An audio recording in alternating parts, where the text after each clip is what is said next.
Holler. All right. So, oh look, there's like some weird name, Mr. Johnson. I'm gonna erase that. Who are you, Mr. Johnson? All right.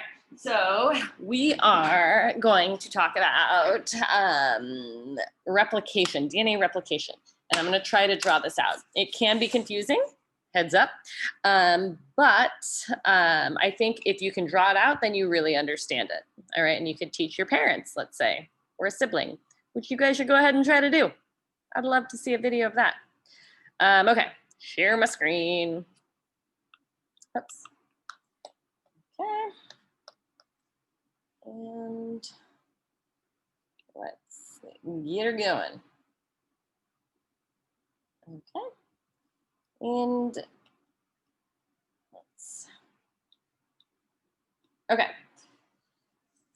okay, so try doing this. I've done this many years, but I've never done it on the iPad, so I'm kind of excited to give it a go. All right, so we are talking about DNA replication, and there's a couple really important parts to this. All right, so the first thing is that it is DNA replication is what we call semi-conservative, all right? And what that means is that if we have a single strand of DNA, as it gets replicated, both strands are going to become a template for a new strand. So each strand, so basically let me rephrase. Each strand is conserved.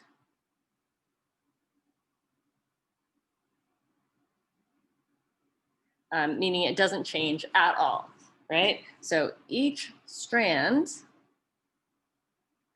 becomes the template for a new strand,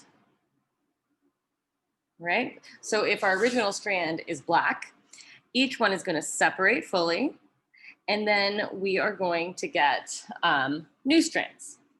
Let's say those strands now are going to be replicated, right? So what we would have is one red and one black, and let's say each new strand is red again, like that, right?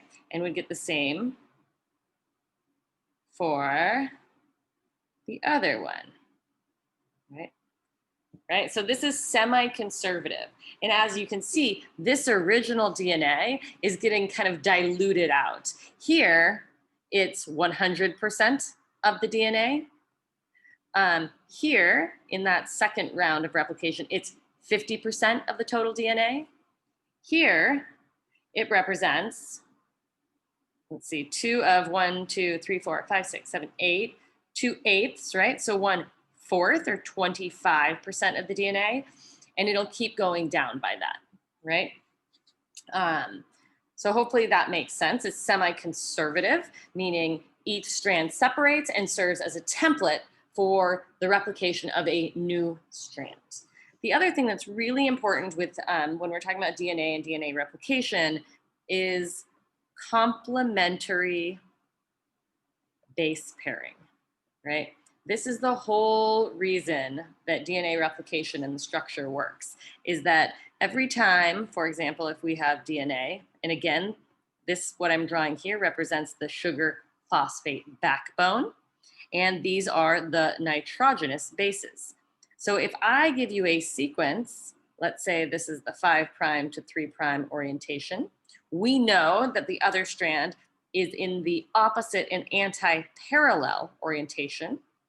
So 3' to 5'. And we know if we have the bases of one strand, we can fill in the other strand, the complementary strand, because we know A's and T's always pair up 2 hydrogen bonds, and C's and G's always pair up with 3 hydrogen bonds. So if we have the sequence of one side, we automatically know the sequence of the next side. All right. So let's go ahead and try to draw some of this out. So here we're going to be talking about DNA replication, kind of the steps for DNA replication. All right, so I am going to draw out a 5' to 3' piece of DNA, right? So if one end has a 5', remember that's a 5' phosphate, and we know that the other end would be a 3' OH. And we know it will have a complementary strand, which is in the anti-parallel orientation. And these would all be base paired up, right? During DNA replication, we are going to see that there is some sort of usually sequence-based part of the DNA that is the origin of replication, right? And in eukaryotes' long linear DNA, there are many points of many origins of replication on a single strand of DNA.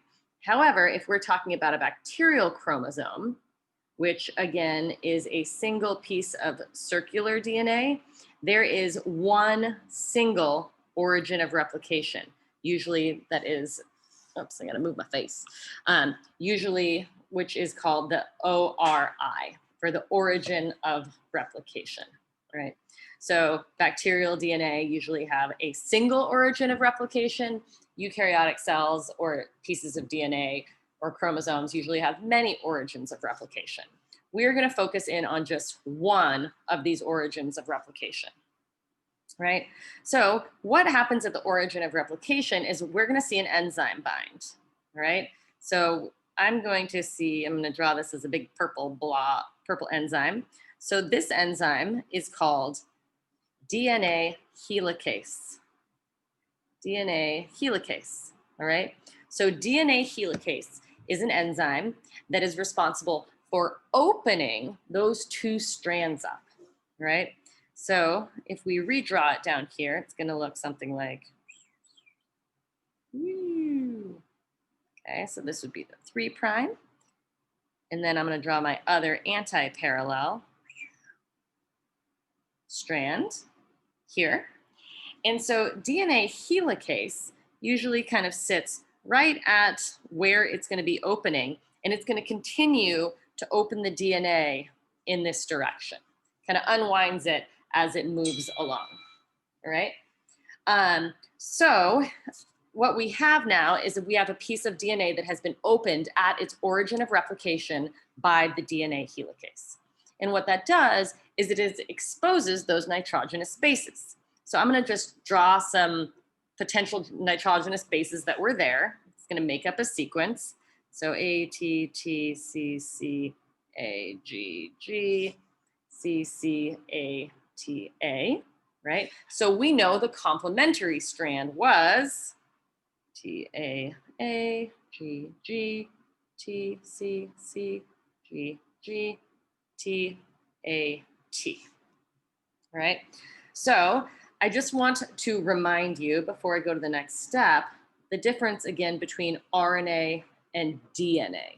So DNA again is double-stranded and its nitrogenous bases are A, T, C, and G. And its 5-carbon sugar, if you remember, has 3' OH. RNA, mRNA in this case, doesn't have a TCG, it has a UCG, right? So its thymine is replaced by a uracil in RNA. And its 5' sugar, remember, has an OH at both the 2' and the 3'. But deoxyribose does not, right? That's the 5-carbon sugar. So the first step of DNA replication is that an enzyme called primase comes in, right? So I'm going to add primase, right? Let's see, I'm gonna add it down here, right? So we're gonna say a primase comes in. And again, this is another enzyme. It's gonna come in, read the DNA, and add in complementary RNA, right? So here, the complementary to T would be A, here would be G, and here would be G. If we were supposed to put a T, we know we would put a U there, right? So that is called, so primase adds what is called, they're called RNA primers.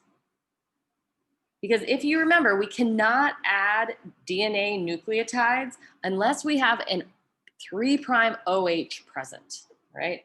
So here is where we get into the tricky part of figuring out which way it is going to replicate, to the left or to the right, right? And so I have a way of doing that. It's not particularly easy, but we'll do it. So if we look, I'm going to make one of these strands darker. So I'm going to make this one the darker strand, right? And so we know on that dark strand, this side is the 5' end and this side was the 3' end. We know that the new primer that was added is going to be anti-parallel to that, right? So we know that this new AGG is going to have, this is going to be the 5' end because it's anti-parallel to the template. And this will be the 3' end. All right. So that primase came in and added the primer. And now we're going to see another enzyme come in and start adding nucleotides to this 3' end of the new DNA. Right. So I'm going to draw that out again. So we're going to have our 5' end and our 3' end.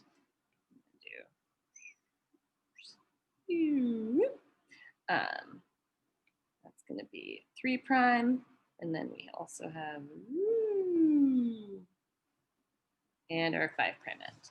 So I got to write my base pairs again. We have A, T, A, G, G, T, C, C, G, G, T, A, T. And we'll have a complementary strand up here.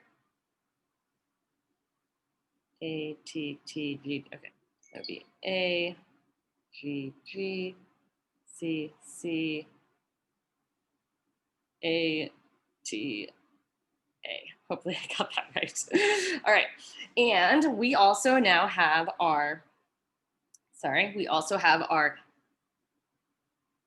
A, G, G with our 5' end and our 3' end. Then we have another enzyme that's going to come in. And I'll make that a little bit bolder. And this enzyme is going to be called DNA polymerase because it is polymerizing DNA, all right? And again, that is another enzyme. And this is because we're making DNA, it's going to be called DNA polymerase. And what this is going to do is it's going to use that 3' OH that is present on this A, and it is going to add DNA to that using its complementary strand. So it's going to move and it's going to see a G here. It's going to add the C. Sees a G, adds a C. Sees an A, adds a T, adds a T, adds an A, all right? As this as this helicase continues to unwind, we are going to see that this strand can continue to replicate, right? This is called the leading strand. This continues to replicate as helicase opens, right? So what that means is that we have, I'm going to just outline it in another color here. We have in this area what is called a replication fork, right? It's a fork in the road. You have two strands going to one strand each, right? That's the replication fork.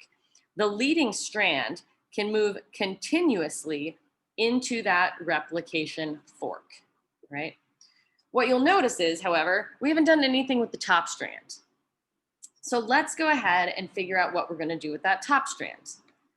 So again, I'm going to draw all this out again. Okay, so we had our 3', and we'll have our 5'. And again, I know this is kind of repetitive, but I really feel that if you can draw all this out, then you understand it. A, G, G, T, C, C, G, G, T, A, T. And so on the bottom here, we have our A, G, G, and we have our C, C, T, T, A, and this strand is going to be continually replicating towards its 3' end. Right, so, however, we need to have another primase on the other side. So let's say the primase on the other side started here. It would add, right, U, C, C, because it's RNA, and we'll have to look again to make sure that we understand what the 5' and the 3' are, right? So on this light strand, we know that it would be a 3' and a 5'. We know that that newly added RNA is going to be anti-parallel to that. So it would be a 3' here and a 5' here. So as DNA polymerase comes in, right, we know it is going to add DNA towards the 3' end because you need that 3' OH. So it's going to see a C, add a G, et cetera, right? And it's going to be replicating in this orientation, right? So you'll see, hopefully, on this replication fork, that this is acting as the leading strand. It's going to continue as a helicase over here would open it up. However, that leaves us with this region here that is not duplicated, right? Like, how are we going to duplicate that? Turns out that what you need is another primase. So I'm just going to add a little one here. So that'd be UA. And it will have to, again, add in the 3' orientation. So that would be AGG, right? And what you can see is that over on this replication fork, we have kind of created these little segments of DNA, right? So this, okay, so on this replication fork, we have a leading strand, and we have what is called a lagging strand, because you have to have those different fragments. On this side of the replication fork, we also have a leading strand. As DNA polymerase opens it up, the leading strand can continue to polymerize in. But we also have, notice, these aren't replicated yet. We're going to have to do the same thing. We're going to have to add more primase, and things are going to have to replicate in fragments. So that would be the lagging strand. So on each replication fork, you're going to have a leading strand and a lagging strand, all right? And so on each replication fork then, we are going to see that one of the strands can go continuously in while the helicase is opening. On the other strand, we're going to have fragments. Those fragments have one of the coolest names in biology called an Okazaki. Okazaki fragment, right? So the Okazaki fragments are what are created on that lagging strand. But you'll notice on the other side, this other application fork is also going to have a leading strand, and a lagging strand with Okazaki fragments as well. All right, so the two last parts of DNA replication that I'm going to mention are, one, you need to have what is called an exonuclease, which will remove the RNA primers. So DNA pull can fill it back in. And the very last thing is that we need some super glue to kind of mend these Okazaki fragments. And that is another enzyme called DNA ligase, because it ligates the Okazaki fragments back together. All right. All right, so that is it for the drawing of DNA replication, and we will get back, we'll talk about this again later in class. All right, adios.